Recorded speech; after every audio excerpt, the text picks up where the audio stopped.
What's up, everybody? Welcome to our junior high interactive family experience. My name is Pastor Ethan. Thanks so much for participating with the family today. Hey, do you guys want to know something? In about 6 weeks, that's 6 weekends from now, only 6 Saturdays, you'll be heading back to school. I know. You're excited. I can't see it in your faces, but I have this feeling that you're counting down the days until you can get back to school and start studying for quizzes and big tests and assignments. I know you guys. You've probably asked your parents at home, to homeschool you over the summer so you're ready to hit the books when September rolls around.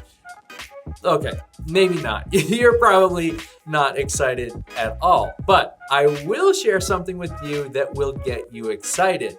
In just 3 weeks, we have our junior high camp. And guys, that is something I'm definitely counting down the days for. 4 action-packed days that include tribe competitions, prizes, skills classes, worship, small groups, snacks. Come on. I don't think I can wait 3 weeks. Now, if you haven't registered yet, make sure you hit up the link in the video description right below me. And I'll tell you a little secret. It's only $20 to register. That's only $5 a day, a full day of making memories with friends. So click the link below to register. We can't wait to see you at camp. All right, let me tell you what you can expect for today. In a moment, we're gonna fill out an online connection card. So parents, get your smartphones ready. We're gonna have some friendly family competition. We're heading into week 2 of a series about change. And then all throughout our teaching video today, we're gonna pause and have some great discussions. Now, I just want to remind all of our parents watching this morning that you are the ones who will be leading those discussions today. And the discussion questions, those can be found and downloaded from an email I sent out yesterday. You can also find them in our junior high Facebook group. If you didn't get that email, or if you haven't joined our Facebook group, make sure you let me know so we can add you to our mailing list and send you an invite. It is the best way that you can do these interactive experiences by leading those discussions with your student. In fact, it's the entire reason why we do this every week, so that you can have a clearer window into the spiritual development of your student, and so you can create a space where you're helping them grow into everything God created them to be. So if you need to pause the video and go download those discussion guides, please do so now.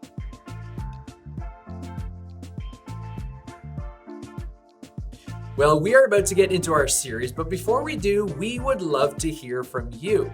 We want to stay connected to you, and so we have something called a connection card where we can do that. The connection card is found right on the main page of the LakePoint app, and so we would love if you would take the next 60 seconds and fill out the card. It's basically like signing our guest book and letting us know you are here. So let's take the next 60 seconds and fill out the card together.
Thanks for completing the connection card and signing our guest book. Now, every week here at Junior High, we have some friendly family competition, and today we're going to put your lung strength to the test. Yes, you heard me correctly, your lung strength.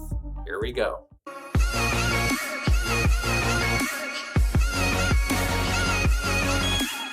All right, competitors. Today, we're going to have a competition called Race to the Pop. All you need for this competition is someone to compete with and a balloon. What you'll do is each competitor will have their own balloon, and on the count of 3, you'll try and blow up the balloon as fast as you can. Now, you have to keep blowing the balloon until it pops, and you can't pinch it or poke it or bite it or scratch it. It must be popped only by the sheer power of your lungs blowing air into it. Are you ready? Get a balloon and race to the pop.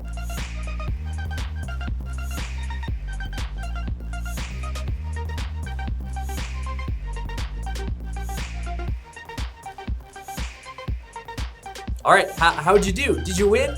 If you would let me know by taking the next 2 minutes to post a photo in our LakePoint Junior High Facebook group, you will have the chance to win a Tim Hortons gift card. Or if you don't have Facebook, you can just email me at ethan@lakepoint.church. All right. Well, we are going to switch gears and head into the teaching portion of junior high, and we're heading into week 2 of our series today called Into the Unknown. Check it out.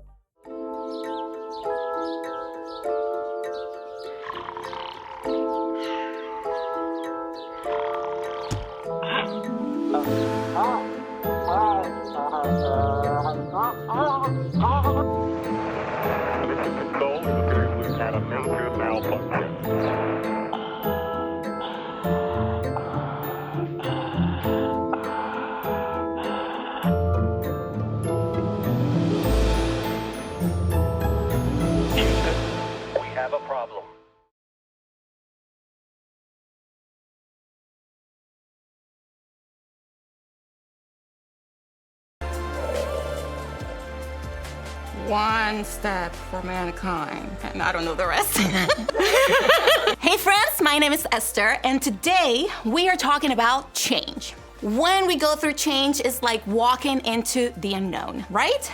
We don't know what to expect. Whether good or bad, life is full of unknowns, uncertainties, and changes, right? As middle schoolers, you go through all kinds of change. I bet you're thinking about some changes right now. Changes at home, changes at school, changes with your friends, changes in your team, changes in the way you look, changes in what you believe. The list is huge. Whether going into the unknown in our lives results in good changes or not so good changes, I think we can all agree that dealing with these changes isn't always easy. When your dad gets remarried and you get a really great, cool stepmom, that's good, right?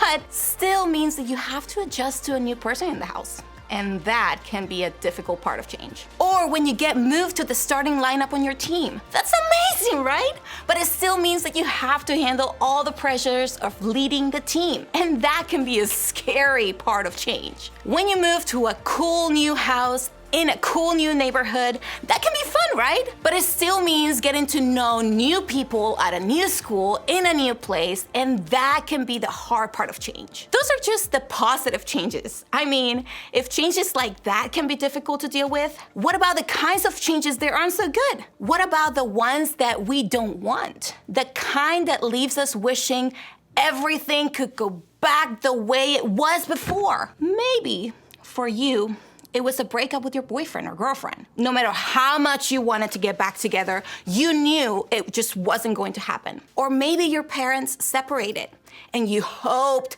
that they would work it out and fix their relationship, but instead they ended up getting divorced. Maybe you were the captain of the baseball team last season, but this season your coach picked someone else. Or maybe you used to be the star in the drama club, but this year someone else took the lead role. You can't change the fact you moved to a new school. You can't change the fact that you were moved to a different math class. You can't change the fact that your best friend chose a new group. You can't change the fact that your friends rejected or disappointed you. You can't change the fact that you failed that test. You can't fix the changes that make your life feel a little bit broken right now. When something changes in a way that we don't want it to, it feels like something has fallen apart in our lives, doesn't it? And I don't know about you, but when that happens, what I try to do is fix it. I find myself thinking, I just want things to go back to the way they were. But what I've learned is that a lot of times, that is impossible. Sometimes going into the unknown means that whatever it is that feels broken simply can't be fixed. And that can leave us feeling sad, angry, frustrated, even helpless. When you're going through changes like that, sometimes it feels like nothing else can be done. Maybe you've even wondered why God hasn't done something about it. And honestly, now you feel frustrated and disappointed, both with a change that's so permanent in your life and with God who seems to be doing nothing to help you through it.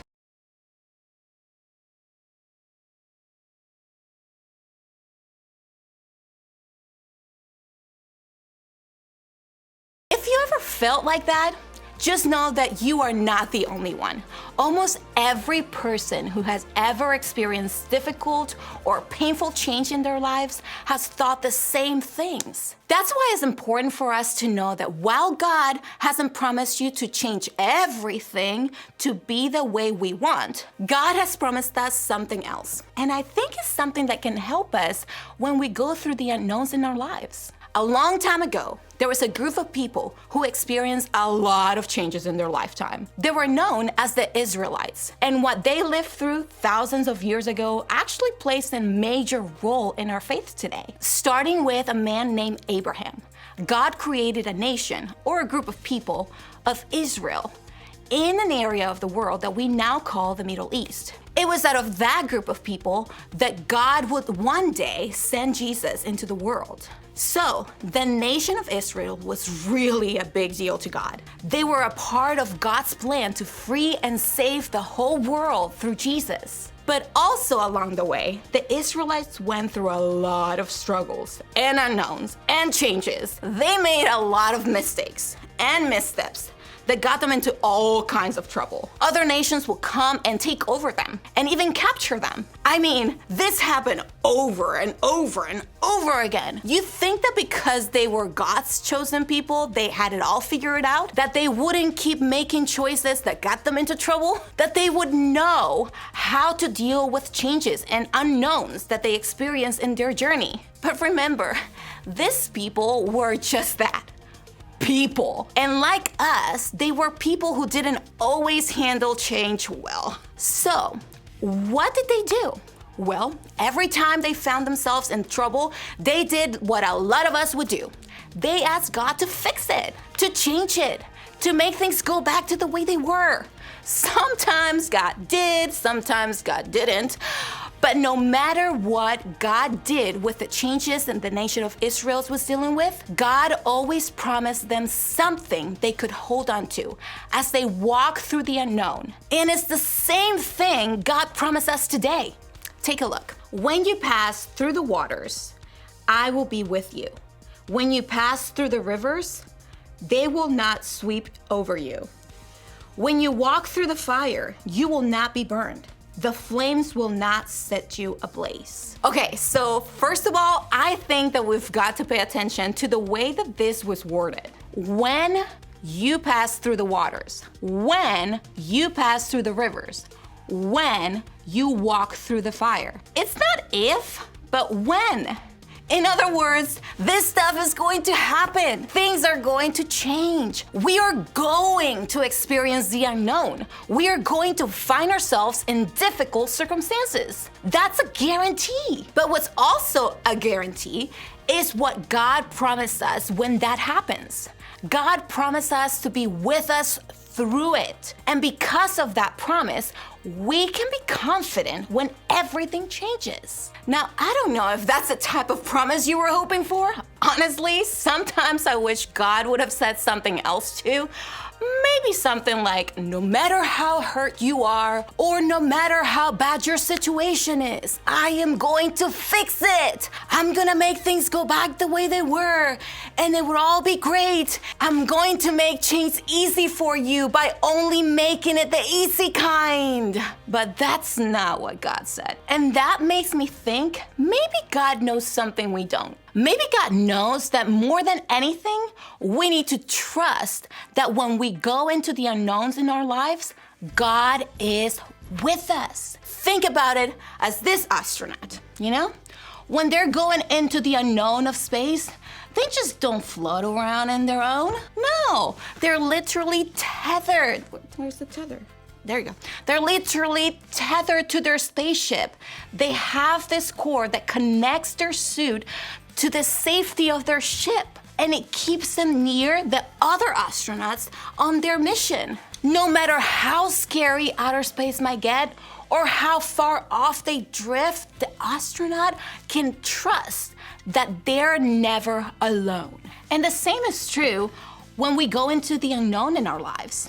When change happens, and it always will, God, who never changes, is with us. We may not have a literal cord that connects us to God like an astronaut does to their ship, but we can trust that God is always near. God never leaves us, and that includes when we're experiencing all kinds of change. That's what I want you to remember today. God goes with you into the unknown.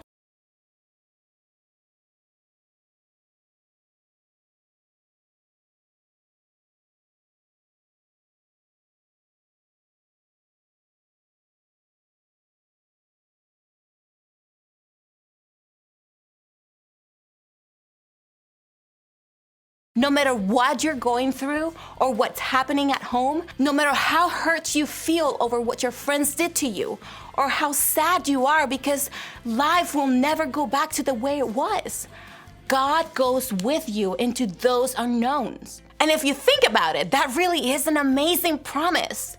Because when I was hurting from the changes life has brought me, the last thing I want to feel is alone. I want to know someone is going through it with me. Sometimes just knowing someone is there for us can make us feel a lot better. And when that someone is God, who is bigger than anything that's happening around us, well, that's just pretty cool. I think that God's presence with us is the answer that we really need. When God finally fulfilled the promise to send Jesus into the world through the nation of Israel, one of Jesus' names was Emmanuel. That means God with us. It was a name that would remind us that God is with us always. Jesus' life on earth was direct proof that God is with us all the time. While on earth, Jesus said something similar to God's promise in Isaiah. Check this out. I have told you these things so that in me you may have peace. In this world you will have trouble, but take heart, I have overcome the world. Jesus didn't shy away from the fact that we'll face troubling changes. In fact, he guaranteed we had to go into the unknown throughout our entire lives. But he told us to take heart, which means have courage and remain strong, because he had overcome the world. And when we believe in and know Jesus, we can trust that he's got it covered. Knowing Jesus changes everything. See, there is no change God can't handle. There are no unknowns we walk through without God by our side. God has made the promise to be with us and never leave us. And because of that, we can be confident when everything changes, knowing that the God of the universe hasn't left us to face it alone. Because God goes with you into the unknown. So what do we do? Since change is going to happen whether we want it or not, how can we do what Jesus said to do? How can we take heart and know that God is with us? I think it means making some decisions. First, we have to make a decision to trust God in the middle of the unknown. We have to trust that God is with us through the uncertainty of change. We have to choose to believe that's true over and over and over again. Maybe for you, that means saying it out loud when you're struggling through change. God is with me. Maybe it's writing it down or asking a friend to remind you of it. Or it means memorizing one of the verses we read today to help you when you need it. Whatever this looks like for you, make a choice to believe and remember that God goes with you into the unknown. Second, act like God is with you. God's very spirit lives inside of you. God couldn't be any closer. You can talk to God anytime, all the time, about anything. You can tell God what's worrying you and ask for help. If you're having a hard time remembering God is with you, try to remind yourself that God's there and that you are not alone. Make the decision to act like God is with you while you're into the unknown and deal with the uncertainty of change. And finally, change how you respond to change. We can't always control the things that are happening to us. We can't control or stop or change what comes our way, but we can control is how we respond to them. Instead of shutting down, we can choose to open up to a friend or even your small group leader. Instead of acting out in anger, we can choose to pause, take a breath, and go for a walk, or say a quick prayer. Instead of giving up when we face the unknown, we can choose to believe there is more to come in our story. We can choose to believe that God goes with us into the unknown. And not only that, there are people here at church who want to be with you through change. Your group is here to support you, encourage you, and stay with you through all of the unknowns. In the good and the bad, there are a group of friends who can help you walk through change and remember that God is with you.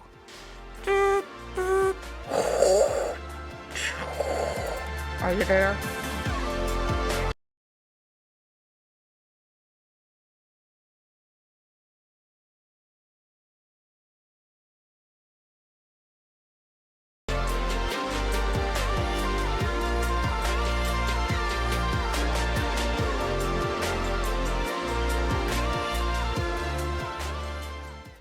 Remembering that God is with you can kind of feel like this out there abstract concept. I mean, if we can't really physically see, experience, or talk with God, how can we know that He's really there? And maybe we've gone through some pretty significant change, like we've lost a loved one, our parents split up, or you were diagnosed with an illness. Maybe you were separated from your parents or your siblings at birth. I mean, trying to understand that God is with us through those moments when we can't really see Him, that's really tough to wrap our minds around. But here's what I want you to know. Even if you don't feel like God is there, He is, and we just have to trust that He's there. So what do we do in the unknown? What do we do when we experience change, and how do we know that God is with us? Well, we have to make a decision to trust God in the middle of the unknown. We have to believe that it's true. And so for you, maybe you just need to write it down or say it out loud or draw a picture and put it on the fridge. Maybe it's memorizing a scripture verse we learned today. Whatever it looks like, make a choice to believe and remember that God goes with you into the unknown. The second thing we can do is we can act like God is with you. You can talk to Him all the time about anything.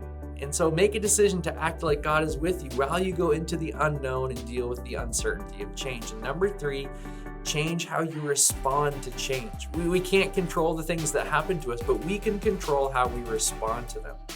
Instead of shutting down, we can choose to open up to a friend, a parent, a small group leader. Instead of acting out in anger, we can choose to pause and take a breath and maybe pray and go for a walk. Instead of giving up, we can choose to believe there is more to come in our stories. Remember, we can choose to believe that God goes with us into the unknown. Thanks for participating today, everyone. I hope you spent some time today as a family and talked through some discussion questions and had some really great conversation around today's message. Now, before you go, remember to post a photo of your family participating today in our LakePoint Junior High Facebook group, and you can be the proud winner of a Tim Hortons gift card. To close our time this morning, take the next 2 minutes to pray together as a family, and then head to the LakePoint app to access our weekday devotionals that go along with our series. You'll find them in the Family Resources section. You can also find the link in the video description right below me. Have a wonderful week, friends. We'll see you next week.